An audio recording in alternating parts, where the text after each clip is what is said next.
The World est un archipel d'îles artificielles posé dans le golfe Persique au large de l'émirat de Dubaï. Pourquoi ce projet ayant coûté 10 milliards de dollars est aujourd'hui laissé à l'abandon, c'est ce que nous allons voir dans cette vidéo. The World a été imaginé par l'ambitieux prince Mohammed Ben Rachid Al Maktoum, émir de Dubaï et responsable de sa modernisation. Comme son nom l'indique, The World, vu de l'espace, représente une carte du monde. Ce projet d'un archipel artificiel imaginé et conçu par des hommes est annoncé en 2003. Il coûtera plusieurs milliards de dollars, des estimations parlent de 10 milliards de dollars. Les îles qui constituent le monde sont situées à quelques minutes en bateau de Dubaï. Elles sont savamment disposées pour dessiner sur la mer une carte terrestre et accueillir de luxueuses villas ou de somptueux complexes touristiques. Pourtant, aujourd'hui, plus de 10 ans après l'achèvement de la construction de ces îles de sable, on ne distingue ni palais ni palace. Que s'est-il passé ? Pourquoi avoir mis tant d'intelligence, d'énergie et d'argent dans la construction de terrains aujourd'hui quasiment tous inhabités ?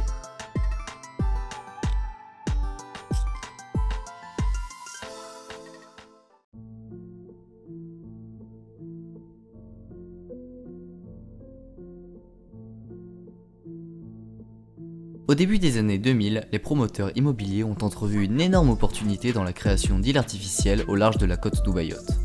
En effet, à cette date, l'émirat est en plein boom immobilier. L'investissement semble donc très rentable. L'État de Dubaï s'est déjà étendu avec succès le long de la plupart de ses côtes. Forte de cette réussite, la Nakheel Properties, une société immobilière détenue par le gouvernement de Dubaï et qui en sera le maître d'œuvre, projette de mener à bien ce projet en seulement 2 décennies. Dans la période de 2001 à 2006, de nombreux plans ont été mis à l'étude et présentés.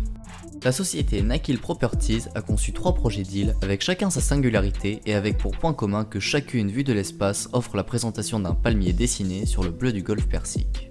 On a ainsi 3 archipels, ils s'appellent Palm Jumeirah, Palm Jebel Ali et Palm Deira qui est de loin le plus vaste. A destination that captures the imagination and doesn't let go. Introducing The World, a place beyond imagination and an epic achievement. Un projet appelé The World ou encore l'Archipel du Monde a été annoncé officiellement et les travaux ont commencé en 2003. Différentes zones ont été prévues. Des îles privées destinées à accueillir des villas de luxe ou des complexes hôteliers avec une grande capacité de réception.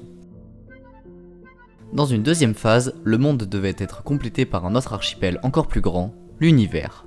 Les îles artificielles devaient représenter le Soleil, la Lune, ainsi que les planètes du système solaire, la Voie lactée et une galaxie lointaine.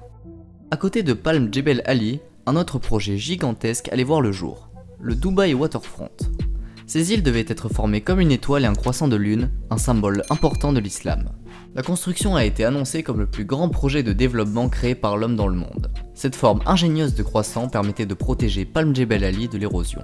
Une fois les constructions terminées, la majeure partie de la côte de Dubaï se serait vue radicalement transformée, attirant plus de touristes internationaux. Dubaï se serait positionnée comme la ville la plus avant-gardiste de la planète.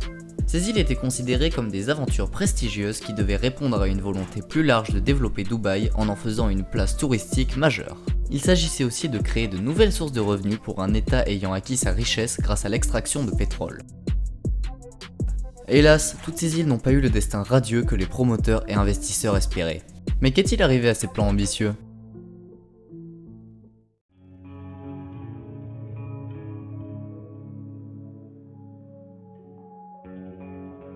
En 2001, Nakheel Properties commence à construire le Palm Jumeirah. L'île a la forme d'un palmier constitué d'un tronc et de 16 palmes entourées d'un croissant de 11 km de long qui délimite un lagon. Le tronc qui mesure 2 km de long est relié au continent par le Gateway Bridge. Il accueille un monorail en son centre ainsi que 2 voies rapides sur les côtés. En 2006, la remise en état du terrain est achevée et les premiers appartements sont construits. Ce projet à lui seul a doublé la longueur du littoral de Dubaï. Les brins de palmiers abritent principalement des maisons privées et sur le tronc est construit une route. Un certain nombre de grands hôtels de luxe bordent l'anneau brise-lames autour du palmier qui le protège des tempêtes et de l'érosion. Alors que Palm Jumeirah était encore en construction, d'autres projets ont aussi commencé à prendre forme. Le 21e siècle voit Dubaï en plein pic de son taux de croissance et un certain nombre de projets de prestige tels que le Burj Khalifa, le plus haut bâtiment du monde, voient le jour. En septembre 2008, l'hôtel Atlantis de Palm Jumeirah a célébré son ouverture avec un spectacle pyrotechnique sur l'ensemble de The Palm. Pourtant, les célébrations grandioses ne pouvaient dissimuler le fait que la crise financière internationale allait impacter Dubaï.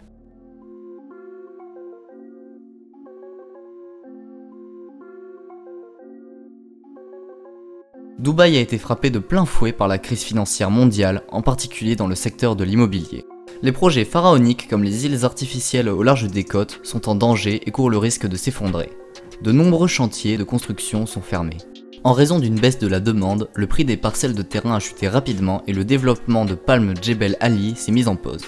En 2011, Nakheel Properties a carrément proposé aux investisseurs un remboursement et le projet est depuis suspendu. Les bancs de sable désertiques longs de 7 km gagnés sur la mer semblent désormais oubliés et abandonnés. Le Palm est situé derrière le port de Jebel Ali sans aucune zone urbaine aux environs. La plupart des projets visionnaires rêvés par les créateurs sont désormais réduits à néant. L'aménagement des terrains du Dubai Waterfront est loin d'avancer lui aussi. Même si on peut distinguer les formes de certaines îles sur des images satellites ou sur Google Earth, le projet a également été interrompu. Une situation similaire existe avec Palm Deira. Les fondations du terrain ont progressé mais sont loin d'être terminées. En 2013, Nakheel décide de sauver ce projet en le rebaptisant. Au lieu de continuer à créer de nouveaux terrains, le projet a été réduit et s'appelle aujourd'hui les îles Deira. Des travaux de construction sont en cours avec un centre commercial, 2 hauts immeubles et une rue commerçante. Pour Le Monde, la création du terrain a été pour l'essentiel terminée car une grande partie des îles avait déjà été vendue avant la crise. Mais les îles n'ont pas été développées davantage car de nombreux investisseurs ont dû faire face à leurs propres difficultés au lendemain de la crise financière. Bien que l'investissement dans de nouveaux projets à Dubaï ait augmenté après la crise, Le Monde ne pouvait pas en bénéficier. Il y avait une baisse de la confiance vis-à-vis de la rentabilité finale d'un tel investissement. 10 ans après la présentation du projet initial, Le Monde semblait déjà ne plus s'intégrer dans les attentes économiques des investisseurs.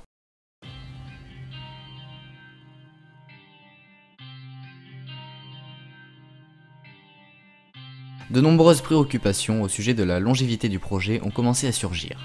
Les reportages indiquaient que les canaux entre les îles ont commencé à se sabler et l'élévation du niveau de la mer augmente, ce qui est un danger fatal pour un projet comme celui-ci. Plus généralement, des inquiétudes croissantes concernant tous les projets de création d'îles artificielles sont apparues. Certains résidents de Palm Jumeirah critiquent leur qualité de l'eau. Le brise-lames est nécessaire pour protéger le cœur du palmier de l'érosion, mais il entrave le mouvement naturel de l'eau et des marées. L'eau de mer présente au milieu de cette construction est donc devenue stagnante.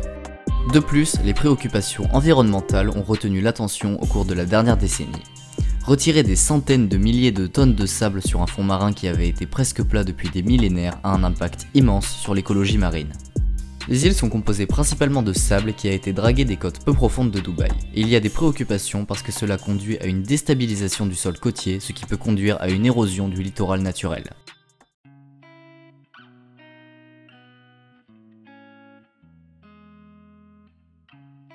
Même si les conséquences sur la nature sont identifiées depuis longtemps, il devient de plus en plus difficile de commercialiser des projets considérés comme nuisibles pour l'environnement naturel. La plupart des projets récents à Dubaï et dans le monde entier tentent désormais d'intégrer un équilibre entre les impératifs de construction et l'environnement. De plus, les conditions de vie difficiles des ouvriers migrants à Dubaï est un sujet qui reçoit de plus en plus d'attention de la part des médias. Bien que l'archipel du monde soit considéré comme un échec, il existe quand même des projets de développement sur les îles du monde qui commencent à prendre vie. Initialement, il n'y avait qu'une seule île qui avait été développée, Upernavik Island. La villa construite dessus a servi de maison témoin pour promouvoir le projet. À l'été 2012, le Royal Island Beach Club a ouvert ses portes sur l'île du Liban. Le club accueille des touristes la journée qui peuvent s'y rendre en bateau. Le plus gros projet a cependant été annoncé en 2014. Un investisseur immobilier autrichien prévoit de développer un certain nombre de programmes sur les îles européennes. Il a conçu un projet baptisé le cœur de l'Europe. Son ambition est de créer une version réduite de l'Europe, avec des hôtels de luxe s'inspirant de lieux comme Venise, Monaco ou encore des restaurants proposant une cuisine européenne. L'investisseur prévoit même de construire sur l'île suisse des chutes de neige artificielles. Le projet est actuellement en préparation et seul l'avenir nous dira s'il remportera le succès économique et touristique rêvé.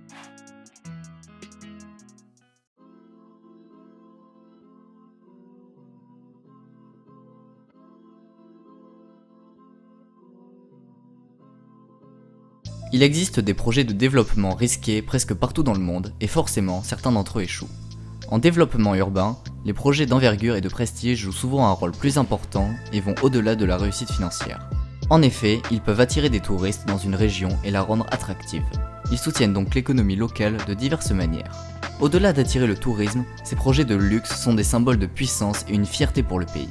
Ils ont aussi souvent pour vocation de symboliser le début d'une nouvelle ère, par exemple en utilisant de nouvelles méthodes de construction ou en battant des records du monde. Mais une question persiste. Comment ces projets qui ont changé le paysage côtier de Dubaï seront perçus dans le futur ? À une époque où la croissance de Dubaï aura ralenti et où le rêve ambitieux que cette ville symbolise aujourd'hui sera abouti et devra juste être vécu. Merci beaucoup d'avoir suivi cette vidéo. Si le sujet vous a intéressé, n'hésitez pas à vous abonner et à activer la cloche, c'est le moyen le plus efficace de nous soutenir. Nous sortons une vidéo par semaine le vendredi à 18 h. À la semaine prochaine!